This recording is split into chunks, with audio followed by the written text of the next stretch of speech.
Presta atenção no que o Dr. Rodrigo Silva vai falar agora. O Gênesis não poderia ser o único livro a contá-la.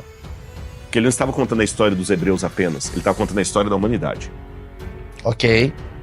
Se eu chegar aqui e falar com vocês, gente, desculpe que estava tudo certo pra gente começar o nosso bate-papo aqui, mas Maurício, eu atrasei, cara, porque tinha uma manada de elefante passando ali na avenida. Pô, uma manada de elefante passando em São Desculpa Paulo. ruim. Desculpa ruim. Pra isso aqui ser verdadeiro, só tem uma forma. Outras pessoas Preciso ter visto isso. têm que ter visto isso e falado. Porque se só eu que vi essa manada de elefante, então é coisa da minha cabeça. Sim. Agora, se você daqui a pouquinho liga a TV, não, cara, tem uma manada de elefante que fugiu de um circo aí e tudo mais. Pô, o Rodrigo falou, é verdade, porque ele não é o único que está contando isso. Então, quando eu volto ao passado, se essa história da origem da humanidade que o Gênesis descreve for verdadeira, o Gênesis não pode ser o único que fala dela. Outras pessoas têm que ter visto a manada. Mas é por isso que a Bíblia é o maior livro de todos, porque ele é contado por vários autores? Contado vários autores. São mais de 50 autores. Quem foi o cara que teve a ideia da Bíblia? Tem um relato? Tem. Vou te falar quem foi, o Espírito Santo. Essa é a questão. Pedro responde isso falando o seguinte: porque nenhuma passagem da Bíblia, ele diz nenhuma profecia, foi dada por particular elucidação. Pelo contrário, homens santos falaram da parte de Deus movidos pelo Espírito Santo. A Bíblia é Deus falando com sotaque humano. Por isso que a Bíblia tem falhas na forma de comunicação, porque ela é humana, mas ao mesmo tempo é divina.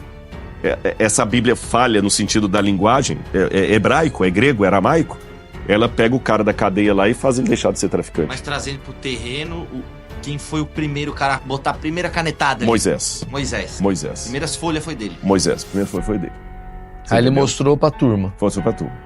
Porque a gente tava... Outro dia eu fiz um vídeo... preciso explicar uma coisa aqui, já que fala Moisés. Calma que tem um vinho Muita aí. gente vai mandar uma mensagem aqui falando assim, não, Rodrigo, tô falando bobagem, porque todo mundo sabe que Moisés é um mito, que os livros do Gênesis foram escritos depois do cativeiro da Babilônia, né, no século VI e tudo mais, e que atribuiu-se a Moisés.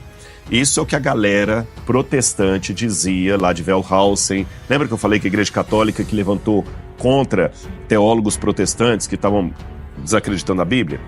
Só que essas palavras que disseram que o Gênesis foi uma compilação de documentos feita na época do cativeiro, que muita gente ouve isso por aí, isso foi dito antes da comparação da Bíblia com esses documentos da época. E hoje, quando a gente compara, a gente tem muito mais luz para entender o ambiente bíblico do que naquela época. Então, o que eu posso dizer hoje? O estilo de redação do Gênesis, do hebraico do Gênesis, não é compatível com o estilo de redação do século VI a.C., e sim com o século XVIII, com o século XV a.C. Eu vou explicar, o pessoal vai entender.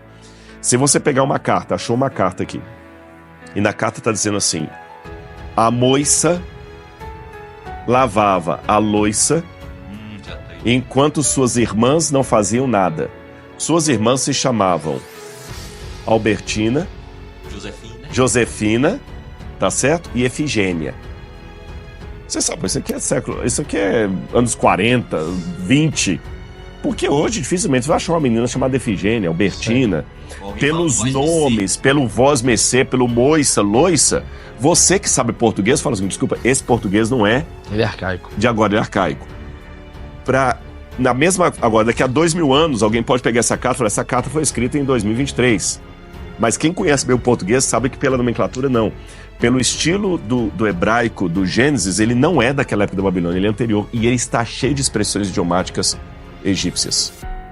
Antes de entrar na próxima pergunta, que eu não queria deixar a questão do Moisés, que ele perguntou ali.